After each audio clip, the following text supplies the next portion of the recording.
The galactic outpost on Viridian 7 hummed with the usual chaos of a frontier station. Riza leaned against the observation deck railing, watching cargo haulers zip between docking bays like metallic insects. 3 months into his assignment as a xenobiology consultant, and he still couldn't shake the unease that came with working alongside humans. Humans were unsettling. The entire Galactic Council agreed on this point, even if they wouldn't say it aloud. Too unpredictable, too adaptable, too soft for a species that refused to break. Riza, a cheerful voice cut through his thoughts. Elsa Martinez strode across the deck, her environmental suit's life support systems beeping softly. She carried a containment crate that rattled ominously. "You're going to love this." Riza's cranial ridges flattened against his skull, his species equivalent of a grimace. "I have learned that when you say those words, I most certainly will not." Elsa grinned, setting down the crate. Through the transparent aluminum, Riza glimpsed something dark and sinuous. "Relax, it's just a juvenile Carvax. Found it in Cargo Bay 3, probably smuggled aboard by accident." "A Carvax?" Riza stepped back. Carvax were apex predators from Theta Carinae IV, 6-limbed ambush hunters with crystalline teeth that could shear through titanium alloy.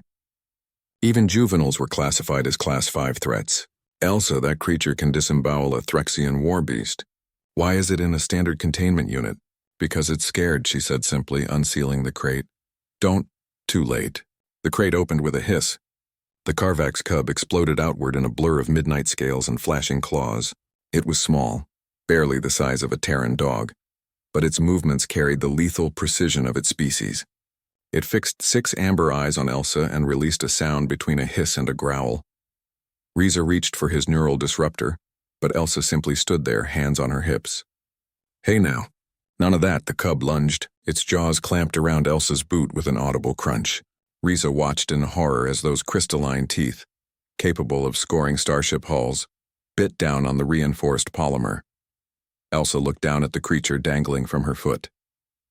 She didn't flinch, didn't reach for a weapon. She simply pointed one finger at the deck and said, in a voice that somehow carried both authority and gentleness, "Sit." What happened next would haunt Riza's dreams for weeks. The Carvax cub released her boot. It stared up at Elsa with all 6 eyes, and then, impossibly, it sat. Its sleek body folded downward, hindquarters touching the deck. A sound emerged from its throat, a high-pitched, almost mournful whine. "Good," Elsa said, her voice softening.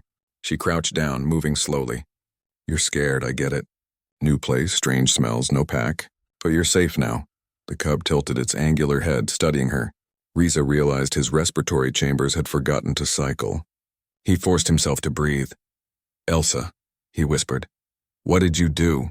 "Nothing special." She extended her hand slowly, palm up. The cub sniffed, its sensory tendrils quivering. "Most predators understand pack hierarchy. You just have to speak their language, and most languages include body posture, tone, and confidence. That creature should be trying to kill you. Maybe, but it's a baby. Riza, babies need safety, not violence." The cub pressed its snout against her palm. Elsa smiled and gently scratched behind its dorsal ridge. The whining shifted to something resembling a purr. "See? Just needed someone to not be afraid of it." Riza sank into a nearby chair, his legs unsteady. "Your species is insane. You know this, yes?" Elsa laughed. "We've been told. But here's the thing. Back on Earth, we spent thousands of years turning wolves into companions, wildcats into lap warmers, birds of prey into hunting partners.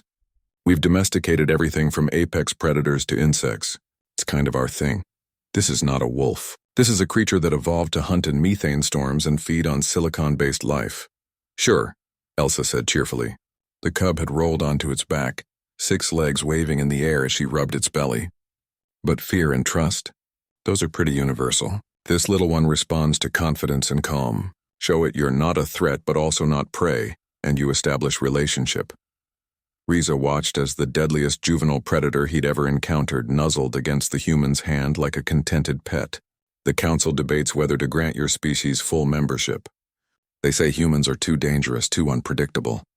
And yet we'd rather make friends than enemies? Elsa looked up, her eyes reflecting the station's ambient light. "Yeah, we're aggressive when we need to be.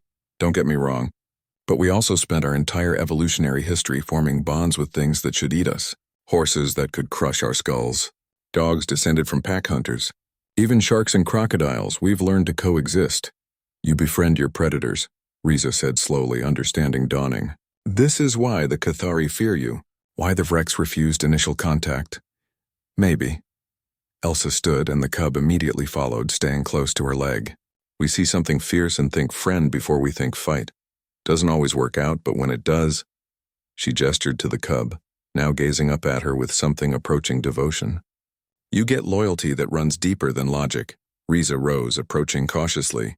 The cub tracked his movement but didn't react aggressively. May I? Go ahead, slowly, let it come to you.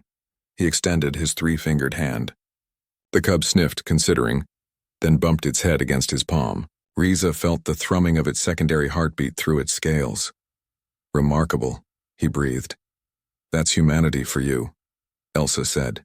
We looked at wolves and saw dogs. We looked at the stars and saw home. We look at the galaxy's monsters and see potential friends. Maybe that makes us crazy. Or perhaps, Riza said quietly, watching the Carvax cub settle between them, it makes you exactly what the galaxy needs.